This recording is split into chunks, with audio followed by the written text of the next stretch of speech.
Hello students. तो आज की किताब है परिवेश क्लास 5th के बच्चों के लिए और उसका पहला चैप्टर उठो धरा के अमर सपूतों। इसका सॉल्यूशन मैं डिस्कस करने जा रहा हूँ। तो लेफ़्ट साइड की स्क्रीन पर आप देख सकते हो चैप्टर का कवर पेज है उठो धरा के अमर सपूतों। राइट साइड में मेरे टाइप किए हुए आंसर्स हैं। मैंने सोचा कि भाई क्यों ना हिंदी में टाइप ही कर दूँ। ओके, तो हम लोग पहला क्वेश्चन पढ़ना शुरू करते हैं, साथ साथ में आंसर भी मैं समझाता जाऊंगा। तो शुरुआत होगी मौखिक क्वेश्चन से। तो पहला मौखिक क्वेश्चन क्या है कि कवि किसके आगे चुनौती प्रस्तुत कर रहा है। तो इसका उत्तर है कवि देश के बच्चों और युवाओं के आगे चुनौती प्रस्तुत कर रहा है।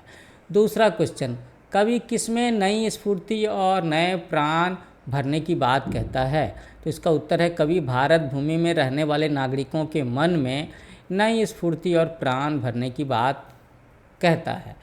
तीसरा प्रश्न, कविता में जग का उद्यान कैसे गुंजित होगा। तो नूतन मंगलमयी ध्वनियों से जग उद्यान गुंजित होगा। हर बालक किसका रक्षक और पुजारी है। तो हर बालक भारत माता का रक्षक और पुजारी है। अगला प्रश्न है कि कवि ने अमर सपूतों किसे कहा है। तो कवि ने बच्चों और युवाओं को अमर सपूतों कहा है।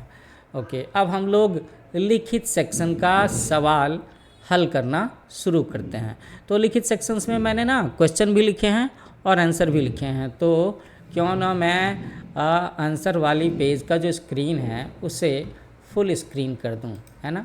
आप सारे स्टूडेंट्स को ये थोड़ा सा बड़ा बड़ा दिखेगा तो नोट करने में काफ़ी आसानी हो जाएगी। ओके, तो लिखित सेक्शन का सबसे पहला सवाल क्या है। ये है कि कवि किससे पुनः निर्माण की बात कह रहा है। तो कवि देश के अमर सपूतों अर्थात बच्चों और युवाओं से पुनः निर्माण की बात कह रहा है। दूसरा सवाल, धरती माँ की काया कैसे सुनहरी हो गई। तो लंबी पराधीनता के बाद मिली स्वतंत्रता। आपको पता है ना कि अंग्रेज़ों ने लगभग 200 साल तक हमारे ऊपर में अपना राज रखा है। उसके पहले मुगलों का भी राज था।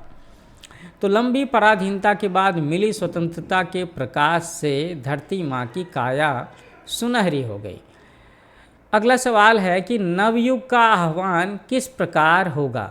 जीवन में आशा, विश्वास और कर्तव्य बोध के साथ शिक्षा के प्रसार से नवयुग का आह्वान होगा। ओके, अब हम लोग अगला सवाल सॉल्व करेंगे जो बड़ा ही इम्पॉर्टेंट क्वेश्चन है। वो क्या है, वो ये है कि ये कविता क्या संदेश देती है, क्या मैसेज मिलता है। ओके,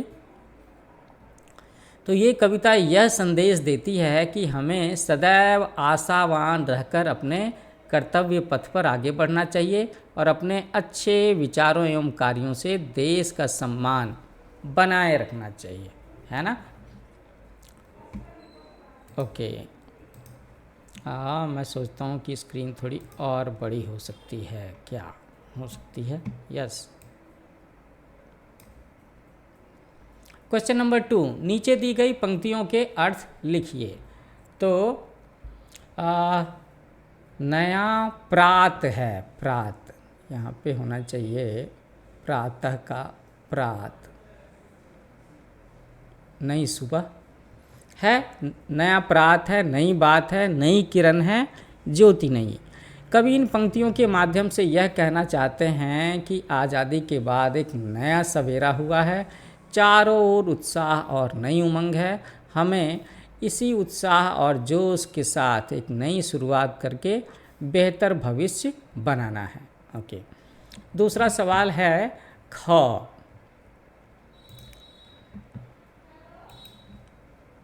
ख में है सत सत दीपक जला ज्ञान के नवयुग का आह्वान करो। तो कवि के अनुसार किसी भी युग को बेहतर बनाने के लिए शिक्षा महत्वपूर्ण पहलू है। हम शिक्षित होकर के एक नए और समृद्ध युग की शुरुआत कर सकते हैं। ओके, अब हम लोग थर्ड क्वेश्चन को सॉल्व करेंगे। थर्ड क्वेश्चन में कविता की कुछ पंक्तियाँ के अर्थ लिखे हुए हैं। उन पंक्तियों के अर्थ लिखे हुए हैं जिसमें ये बात लिखी हुई है, वो पंक्तियाँ हमें लिखनी है। तो पहला है कि ज्ञान अर्जन तुम्हारी संपत्ति है। ये कविता की किन पंक्तियों का अर्थ है? तो एक्चुअली में उसमें कविता में लिखा हुआ है ना कि सरस्वती का पावन मंदिर, पावन प में आ की मात्रा लगा देंगे, यह संपत्ति तुम्हारी है। ओके। दूसरा अर्थ लिखा हुआ है कि प्रत्येक जीवन में नई फुर्ती और नई शक्ति भर दो। ये हमें कविता की किन पंक्तियों से पता चलता है? तो ये है कि जन जन के जीवन में फिर से नई स्फूर्ति, नव प्राण भरो। ये आंसर हो गया। तो स्टूडेंट्स, इसके साथ ही हम लोग इस सॉल्यूशन वीडियो के लास्ट सेक्शन में आ गए हैं। तो आखिर में मैं आपको क्या याद दिलाता हूँ कि मेरा चैनल का नाम है न्यू एज कोचिंग। आप सब बच्चे इसे लाइक करो, शेयर करो, सब्सक्राइब करो और ये कमेंट में लिख करके बताना कि आप किस शहर से और किस स्कूल में हो, है ना। आप कमेंट में ये भी लिख सकते हो कि इस कविता का सॉल्यूशन वीडियो कैसा लगा, और आपको अगर अपने किसी किताब के किसी चैप्टर का सॉल्यूशन चाहिए तो आप उसे भी मेंशन कर सकते हो। आप अपनी रिक्वायरमेंट को मेरे व्हाट्सएप नंबर पर 8090940394 इस पर आप व्हाट्सएप भी कर सकते हो कि आपकी जो रिक्वायरमेंट है। मैं देखूंगा, मेरे पास समय होगा उसके अकॉर्डिंगली मैं आपको उन चीज़ों के सॉल्यूशन या एक्सप्लेनेशन या समरी प्रोवाइड करूंगा। So thank you for watching. Happy learning with new age coaching.